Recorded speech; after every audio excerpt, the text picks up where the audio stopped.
Good morning students. Today we will read English first.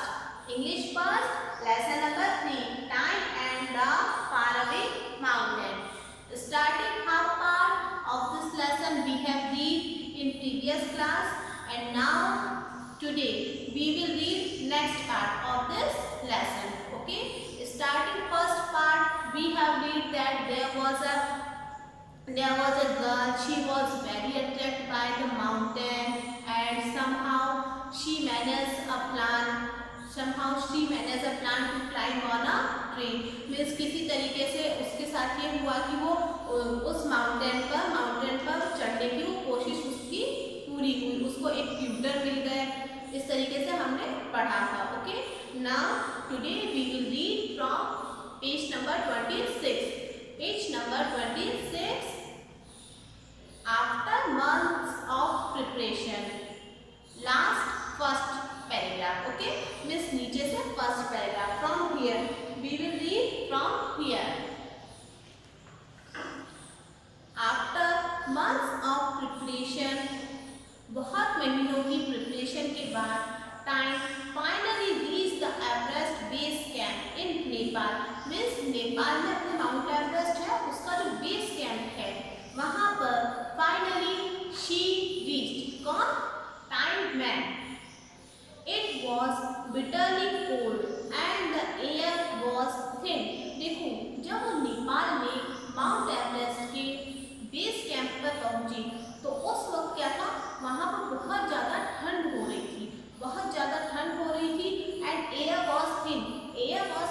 इसका मतलब ये है कि वहाँ पर not enough air to breathe. Means वहाँ पर इतनी भी इनफ एयर नहीं थी कि कोई इजीली सांस ले सके. Time train there for a few days to get accustomed to. It means होता है अपने यहाँ पर अपने दे रखा accustomed to, used to harsh weather and then began her climb. Means Nepal में माउंट एवरेस्ट का जो बेस कैंप था वहाँ पर वो थोड़े दिन रही. कौन? वो टाइम मैन. वो थोड़े दिन रही. She got some training to climb on the Mount Everest. वहाँ पर वो थोड़े दिन रही. माउंट एवरेस्ट पर किस तरीके से इसको चढ़ाई करनी है, वहाँ पर कैसा वेदर रहेगा, what difficulties she will face there, उन सब के बारे में उसको ट्रेनिंग दी गई. The climb was difficult. The climb on the Everest was very difficult for her. It was divided into 4 section. ये जो क्लाइंब थी मीन्स बेस कैंप से जब मेन कैंप तक ऊपर जाते हैं, वो जो उनकी जर्नी थी वो this was divided into 4 parts so that the climbers could take rest at different camping points.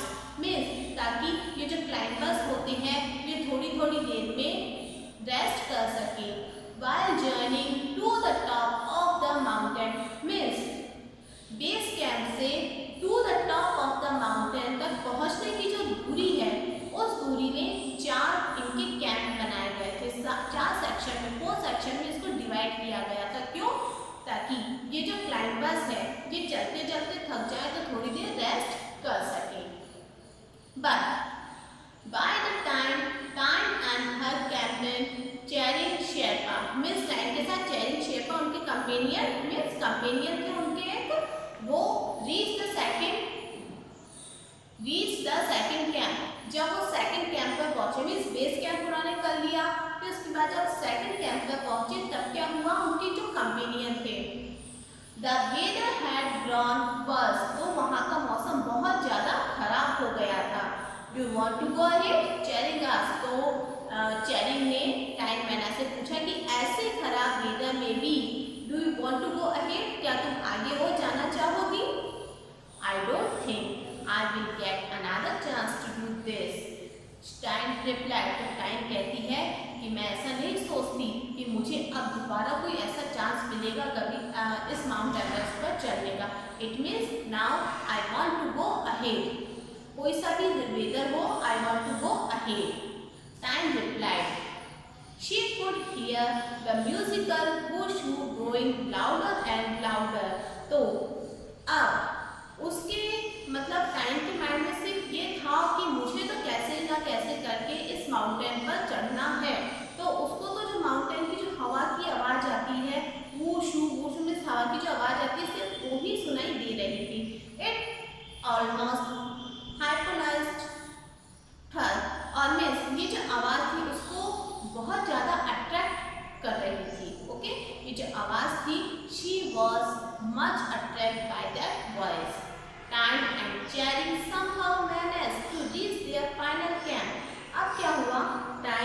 चेरिन कैसे न कैसे करके उनके फाइनल कैंप तक पहुंचे।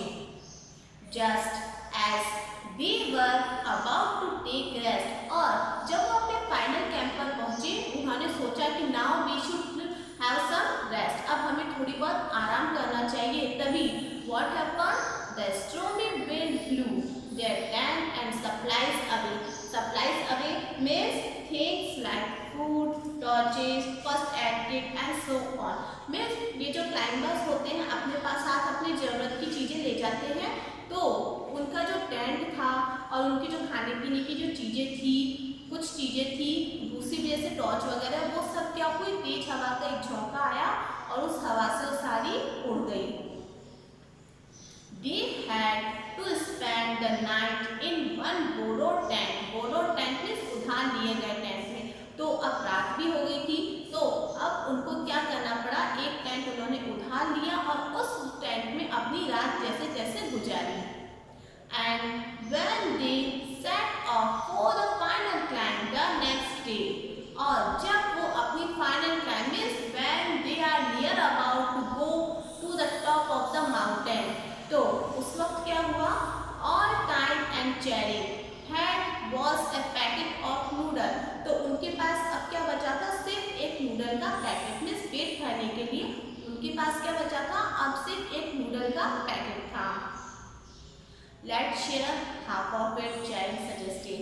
तो चेरिन जो उसका कंपेनियन था, किसका, टाइम मैना का कंपेनियन था, तो उन्होंने कहा कि इसकी ये जो आधा पार्ट है इसका हम इसको शेयर कर लेते हैं, मीन्स हम खा लेते हैं इसको बनाकर। टाइम नॉडेड हर हेड, नॉडेड मीन्स होता है सहमति में या हाँ में सिर हिलाना। Smilingly determinedly if we make it alive we will eat the other half। तो अब स्माइलिंग कहती है, कौन, टाइम में ना स्माइल करते हुए कहती है कि ओके हम इसको हाफ तो अभी खा लेते हैं और यदि हम जिंदा रहे तो बाद में जो हाफ बचेगा उसको भी शेयर करके हम खा लेंगे। The higher they climbed, the stronger the wind grew। जैसे जैसे अब वो ऊपर पहाड़ पर चढ़ रहे थे, माउंटेन पर चढ़ रहे थे, वैसे वैसे हवा बहुत ज़्यादा तेज होती जा रही थी। For every 2 step they took it, और जैसे ही वो 2 स्टेप आगे बढ़ाते, it sent them breathing back a step, तो वो हवा उन्हें वापस से पीछे धकेल देती। Winds are blowing very strongly, हवा बहुत तेज चल रही थी, वो आगे जाने की कोशिश करते पर हवा उन्हें पीछे धकेल रही थी। It shrieked and hollowed, whispering dread into their ears and urging them to return। Okay, अब उसके बाद जो हवा थी वो इतनी तेज चल रही थी, मिस होता है कभी जैसे बहुत तेज हवा चलती है तो हमारे कानों से टकराती है, एकदम से कानों से टकराती है और एक बहुत भयानक आवाज़ होती है। तो इसी तरीके से इतनी भयानक हवा चल रही थी कि हवा आती है एकदम से उनके पास, उनके कानों से टकराती है और एक भयानक उनको आवाज़ आती है और हवा उनको मजबूर कर रही थी कि you will have to return back to the base camp, कि तुम वापस से नीचे चल जाओ।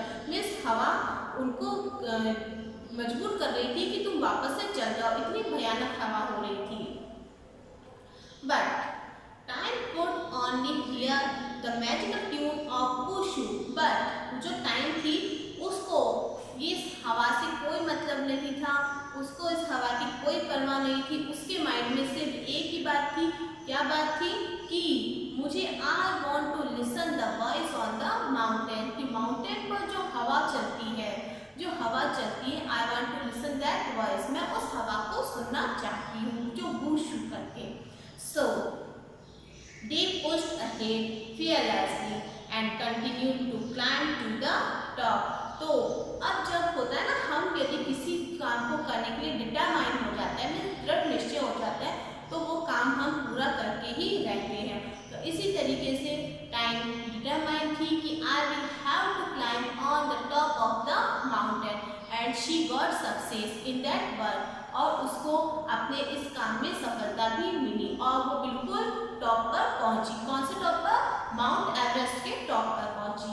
Now turn your page. Finally, at 10:45 a.m. on 9 May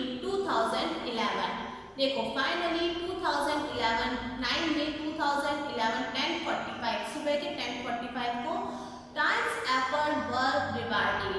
time ने जो एफर्ट किया था, जो इतनी मुश्किल से वो ऊपर पहुंची थी, उस मुश्किल का अब उसको इनाम मिला।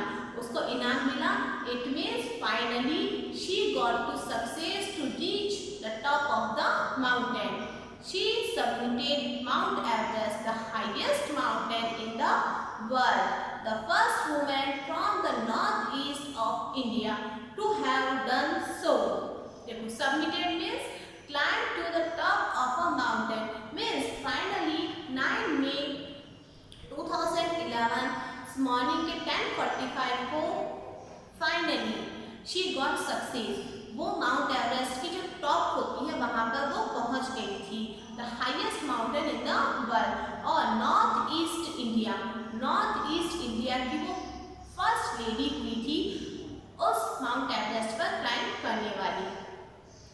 She had found her far away mountain. अब उसके पास उसका जो फार अवे माउंटेन हमने पहले पढ़ा था ना, उसने एक मूवी देखी थी जिसके बाद उसको इस माउंटेन का नाम पता लगा था।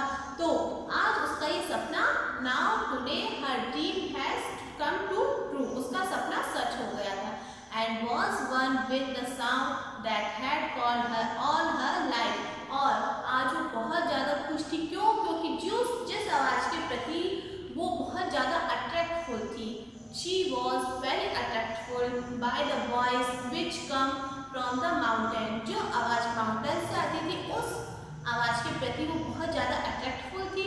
आज वो आवाज़ जहाँ से आती है उस जगह पर वो पहुँच गई थी। So today now she was very happy to get successful and was one with the sound that had called her all her life. और उसको जो आवाज़ थी, उस आवाज़ ने उसको अपनी पूरी लाइफ बहुत ज़्यादा अट्रैक्ट किया था।